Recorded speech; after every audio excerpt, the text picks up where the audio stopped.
Coming up on the Pro Wrestling Show, man, what a pro wrestling show we have for you. As we talk about Monday Night Raw as a huge triple threat match between who's going to meet Drew McIntyre for the WWE Championship.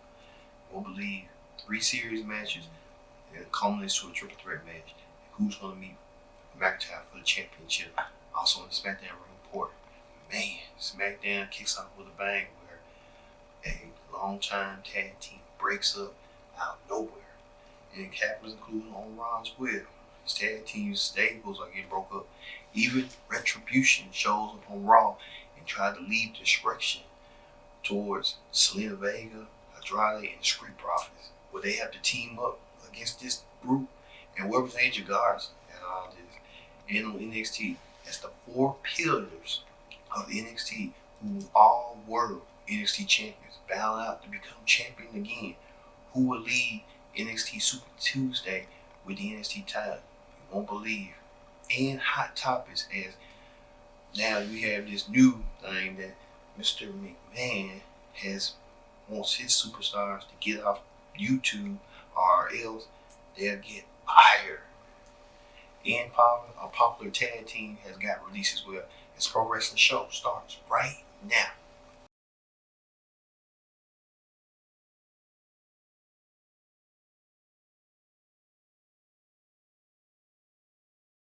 Hello everyone, welcome to the Pro Wrestling Show. I'm your host as always, Ken Dix here. Glad you enjoyed the Pro Wrestling Show. Man, oh man, what a lot we had to talk about. If you saw the Pro Wrestling Show for the All Out special, Predict the Outcome, we got to the nitty gritty for All Out. No AEW ring report for this episode on this Sunday. We just quickly talking about Raw, SmackDown, and everything WWE and hot topics. But first things first, join the conversation using the hashtag Pro Wrestling here on Connect. And don't forget to subscribe. Tell a friend, call a friend, subscribe. Subscribe is caring. As we talk about the Monday Night Raw ring report, or the Monday Night Raw ring report, we're coming off the heels of WWE Payback. Now, we know that Keith Lee has been a megastar. Keith Lee has been in there and out. Well, Keith Lee has really set his sights on becoming a breakout star. Well, Keith Lee confronted Randy Orton and they had a confrontation, about that previous match, which Keith Lee defeated Randy Orton, in which I thought Randy Orton was going to win, but Keith Lee automatically won the match.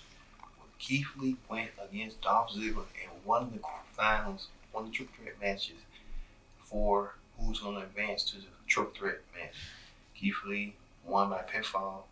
Aleister Black came and jumped Kevin Owens before his match with Randy Orton, which allowed Orton to beat Kevin Owens quickly by pinfall. And Seth Rollins won against his rivalry, his nemesis, Dominic Mysterio, by pinfall. All 3 winners, Orton, Lee, and Rollins, fought in the main event in the triple threat No More Contenders match, with Orton pinning Seth Rollins to win. Now, Randy Orton will meet Drew McIntyre for the WWE Championship at Clash of Champions Gold Rush. Now they come up with new themes now for the pay-per-view, which is crazy. Also, Raw Women's Champion Asuka spoke about who was going to be her next challenger. I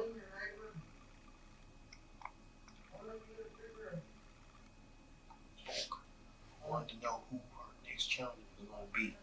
If Mickie James came out and said she won a title shot, and came out and said she wants a title shot.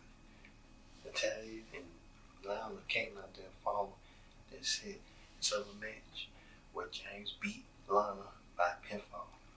So Mickie James and Asuka want to go around again. Now we know Mickie James and Asuka had their feud at NXT TakeOver not too long ago, back in Toronto. Now all come full circle with Mickie James almost on her last leg to become the next women's champion for the final time in WWE and retiring as women's champion. We'll see. Also, after Cedric Alexander and the Viking Raiders interrupted the VIP lounge, that the trio beat the Hurt Business, a 6-man tag team match by pinfall. Then they attacked Alexander from backstage. So the Hurt Business trying to soften Cedric Alexander up for preparing for his own good. Also, here's something very interesting to note, that the Riot Squad went against the Iconics. The winning team will get a women's tag team title shot, where the losing team must break up. Now, I thought the Iconics was going to stay, but we know the problem with the Riot Squad was a little more rag, have trust issues. Well, they put those trust issues to the test, and a little more than Ruben Meyer emerged victorious, not earning them a women's tag team title shot, but they forced Peyton Royce and Billy Kay to disband as a tag team, which Peyton Royce and Billy Kay was in denial, in disbelief. They couldn't believe it, but things were happening for the work for the business. Well, on Raw Underground, Titus O'Neil beat two people. I don't know, and then he lost to Riddick Moss, which they came out of nowhere.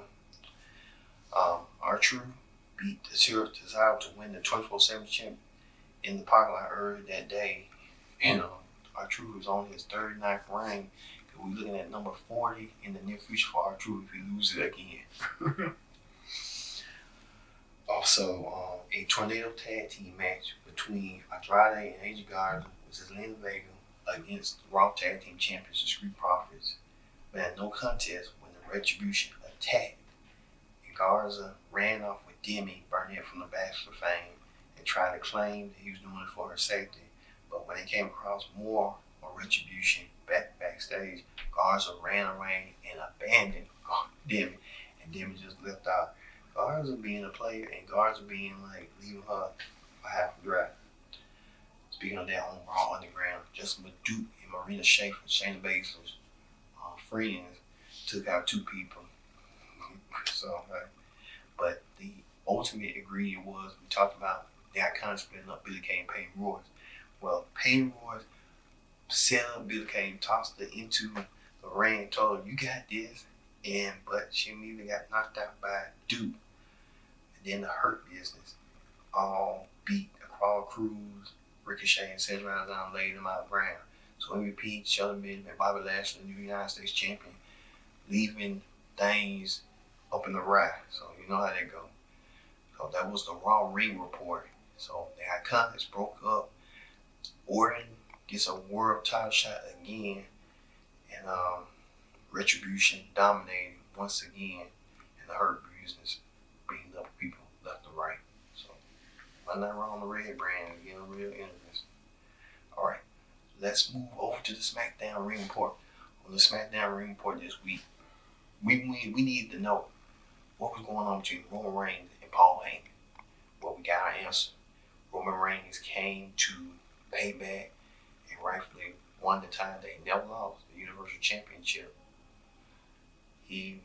Paul Heyman and Roman Reigns started the show with a promo about their partnership, where Reigns as champion and the future challenger.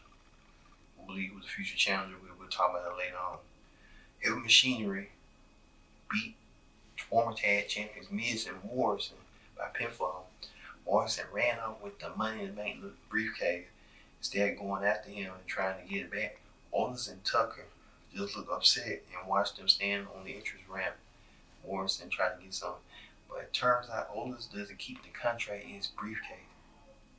Instead, Morrison only stole a sandwich and some cotton swabs and a steak, which is crazy. Otis kept the contract in his lunchbox. That's weird. Well, Otis challenged Roman Reigns for the Universal title.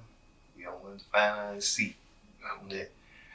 Also, Sheamus jumped Big E backstage after ruining Xavier Woods' birthday cake and giving Big E a white noise on the car windshield. He was taken out of the Fatal 4-Way match as a result and replaced by Jey Uso. So, Big E was supposed to be in title contention in that Fatal 4-Way, but he got taken out by Sheamus. So Sheamus knew that he knew Big E was going to win that thing, win the match, but he had to take his competition out. Instead, being replaced by Jey Uso. It's going to be really interesting. Also, the women's tag team champions, newly crowned women's tag team champions, Nia Jax and Shayna Baszler, retained the women's tag team gold over Bayley and Sasha Banks by pinfall. Well, Sasha had ran her knee through the post, really had hurt her, and Shayna Baszler took advantage and won the match. But the real interesting though was after the match, where Bayley looked concerned for Sasha, and then all of a sudden, Bayley turned on Sasha Banks and attacked her and further messing up her knee and stomping her while she was wrapped in a chair. So Bayley and Sasha Banks doing the most, and you know what it's gonna be. It's gonna be Sasha's gonna get revenge on Bayley, and you can tell it's gonna happen that Clash of Champions between these two women. These two women were lifelong friends, and then now Bayley turned her back on Sasha, and you can see that when Sasha comes back, she's gonna be more motivated than ever to get her hands on Bayley one way or another. I'm telling you. Speaking of trying to be more motivated than ever, AJ Styles, Jeff Hardy, and Sami Zayn all fought off who is the rightful Intercontinental Champion. Now, we know told you last week that Sami Zayn returned to SmackDown over a month's absence and never lost a title and got put up the thrust with AJ Styles, who wants his championship back. Now, Jeff Hardy beats AJ Styles and become the champion. Sami Zayn has a problem with that. He wants to be called the rightful Intercontinental Champion for a reason. So we'll see. Also, a vignette aired over a woman's heels. I don't know who that could be. Could it be Carmella? Or could it be somebody else? I think Paul Heyman may mention that Corey Graves and Carmella are no longer together. That's what I'm assuming that he said. I don't know if it's true or not. I'd like to get more in touching it, the details on that. We'll see. Also, Bray Wyatt said that next week a brand new friend is coming to the Firefly Funhouse. Then people are speculating that Alexa Bliss could be that new friend, or Bray Wyatt's coming forward. We'll see how this all plays out coming in the weeks. Speaking of Alexa Bliss, she apologized to Nikki Cross for what she done to Nikki Cross last week when Nikki Cross had asked her that Alexa change the haircut and threw her cup or something. And they hugged awkwardly, and Ramblin' Rabbit was seen in backstage. I wish I saw that. I was like, what's going on with that? Okay. Speaking of that, main event was a fatal four-way where we know Big E got taken out by Sheamus. Well, King Corbin, Matt Riddle, and Sheamus all was compete. Who was going to be that fourth and final man? It was no other than Jey Uso, who was named by Paul Heyman, recommended by Paul Heyman and Roman Reigns to be in this fatal four-way match. And Roman told him before the pre-match that do something rather than making yourself proud other than your brother. So Roman wants to see, and Jey did the impossible. He defeated Baron Corbin and King Corbin, Matt Riddle, and Sheamus. And he pinched Matt Riddle and he did a splash on Matt Riddle and got the win and earned a shot against Roman Reigns for the Universal Championship at Clash of Champions. So two cousins versus cousins, Jimmy and Jey Uso for the Universal Championship. We'll see how that's gonna go coming forward. Well, wow, that was a hellacious week on both Raw and SmackDown. Man, tag team splitting up. We have new number one contenders, and we just seen stuff that you never seen coming. We got to see what's gonna happen in the coming weeks. All right, when we return, we'll have hot topics as WWE wants to ban the superstars for blocking them from using their own YouTube channel. We'll get to that on what's going on with that. And a tag team in WWE got released.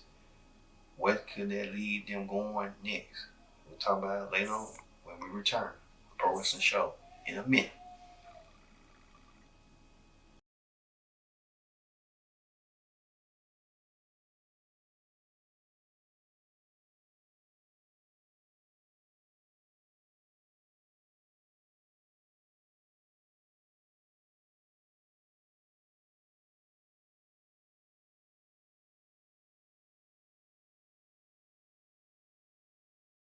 Welcome back to the Pro Wrestling Show. I'm your host, as always, Kid Dix here.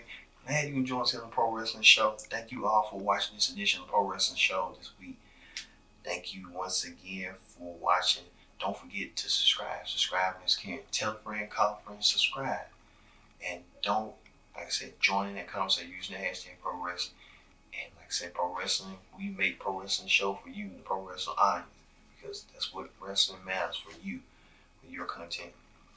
All right, let's get to hot topics. On hot topics this week, man, we just found out that WWE Chairman Mr. McMahon wants his superstars, his WWE superstars, to stop using their YouTube channel, not create one on any third party things once you in WWE. I get that, but it's like, is he being a hypocrite because he has superstars that's already that he sponsors, like the Bella Twins, Up Down Down, Xavier Woods channel, and you telling superstars like Natalia, Lana, you telling like Peyton Royce, Liv Morgan, Ruby Riott, a list of there's a lot of the females that's doing the YouTube channels and stuff like that. I guess Vince looking at it like they monetizing amongst out of WWE without WWE getting the monetization. I get it, but how can you tell them not to monetize their YouTube channel when you have superstars that you're supporting, like the Bella Twins, who doesn't wrestle no more, and you got Xavier Woods who wrestles every now and then, he got a gaming channel, and you're telling you're gonna tell them, then you need to tell them too. It's like equal playing view. But let's read these comments on what the former stars think about this. Renee Young, let's see what she had to say. Well, Paige said no. Renee Young saying she can start her own YouTube channel on Twitch. It's never too late for her to start a YouTube channel on Twitch. It's just that it's wild to me that WWE would now allow their superstars that who gives their blood, sweat, and tears now an opportunity to, do what they want to do and not do how they want to do it. It's like, only if they're not messing up your revenue stuff, why worry about it, Everyone has a right, so let them do what they want to do. Like I said, I'm not against that because look at it like this. When you have a YouTube channel, your platform is expanding. Instagram, all the social media, WWE has the largest one amongst all the subscribers. Who wouldn't want to use it to get their subscribers and stuff like that? But I guess WWE saying somebody had to snitch real hard. I told Miss McMahon, because I know Miss McMahon does not pay attention to no YouTube or no social media. He don't even have time. Why would you have time when you know you run a multi-billion-dollar company? And a lot of stars like Mick Foley took to Twitter. Renee Young took on there. It's been a lot of people going on here and just basically sounding their opinion off on stuff that they know that WWE's, being full of what. And they're not taking kind of that, and they're not showing the proper adequate of that and stuff like that, and knowing that they know that their superstars are just like people too when they're trying to get an income going. So it's just weird. It's just crazy, but what's going on right there? Enzo said something about third parties. Machine Gun Carter and said, fuck. He said F them. Big Foley said go ahead and book one at Renee Young saying Don't worry, I'm still able to book a camera videos. Matt Hardy said WWE social media folks aren't allowed to mention talent like Rusev because they now exist in the entire profession, wrestling universe, as opposed to solely WWE. It's just how for their policy. I love how AEW acknowledge all pro wrestling competitors are not. So I guess Matt Hardy saying that WWE doesn't want to acknowledge them. WWE been like that forever. And CM Punk wrote, "All right, guys, girls, they're going, or they're going to fire everyone. Just keep doing. Don't worry." So there's a lot going on with that.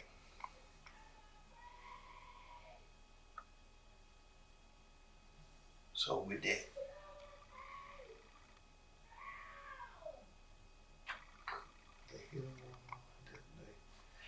plus WWE released Authors of Pain was a tag team that won the Raw Tag Team title. That WWE released them. Why would you release killers like that? For real. The Authors of Pain. I mean, that's one of your top tag teams. They was last time we saw them, they was with Seth Rollins, and now they're not. WWE just got rid of them for their own personal belief. It's just sad, and a lot of people saying that the Authors of Pain could either join AEW, someone become their manager, or they can either go New Japan, one of the two. So look for them. I think they'll have something to do. We just have to see what they're going to do to Authors of Pain. But it's a total blow that Authors of Pain being released by WWE, and they're huge monsters. They'll find work somewhere, but we just don't know where they'll find work at. All right, that ends Hot Topics. It was kind of like a short Hot Topics, but we had the majority of it yesterday on yesterday's show. Let's get to the NXT Ring Report. Right, NXT coming up. Now, there's been reports about NXT moving to Tuesdays, but we talked about that. They need to. They should have moved Tuesdays a long time ago. So let's get to it. All right. A huge 6-man tag street fight between Breezango and La Familia with Breezango with Isaiah Swerve Scott. Well, Isaiah Swerve Scott won with Imperial's Fabian Action and Marshall Brown attacking the new tag team champions during the match. So look for that. So look for Isaiah Swerve Scott and El Fantasma battle for the Cruiserweight title. Also, Candice LeRae defeated Casey Casaron, and after the match, my friend Candice invited her friend Tegan Knox to have dinner with her, so you know there's gonna be some shenanigans going on with there soon. Also, Rhea Ripley wants to fight Mercedes Martinez in a steel cage match next week. If that will happen next week. So these two tall women battling out these two stallions, getting it on in the ring on NXT Super Tuesday. Also, Timothy Thatcher defeated Bronson Reed by submission with some help from Austin Theory, who interfered and attacked Reed. Austin Theory forgot about what Bronson Reed did and sliding him, so he wants to take that matters to himself. Also, was the main event was a fatal 4-way 60-minute Iron Man match between Tommaso Ciampa, John Gargano, Finn Balor, and Adam Cole. These 4 men have been NXT champions. They want to prove again within 60 minutes. It was a tie between Cole and Balor at 2, and Ciampa and Gargano was at 1. So when the match ended, it was a lot of high spots going back and forth, but Finn Balor and Adam Cole had 2 falls, and it was at the end. And I think Finn Balor won near at the end, and Adam Cole won at the last 3 minutes, last 3 seconds. And these 2 men will battle out who will become the next NXT champion. My predictions is I hope Finn Balor wins. Finn Balor needs his title run. He needs a win and victory so bad you can literally sense it. You can literally sensing from there. So look for Finn Balor to win this match. So good. Okay, that ends the NXT Ring Report. That ends our show for this Sunday. Thank you all. We did like double. We did predict the outcome. Yesterday we're doing another one for WWE. So we'll get back in order next week. So for the Pro Wrestling Show, I've been your host, Kenny Dixon, so long. And thank you all, pro wrestling fans, for watching. We'll see you next week here on Pro Wrestling Show. See you later.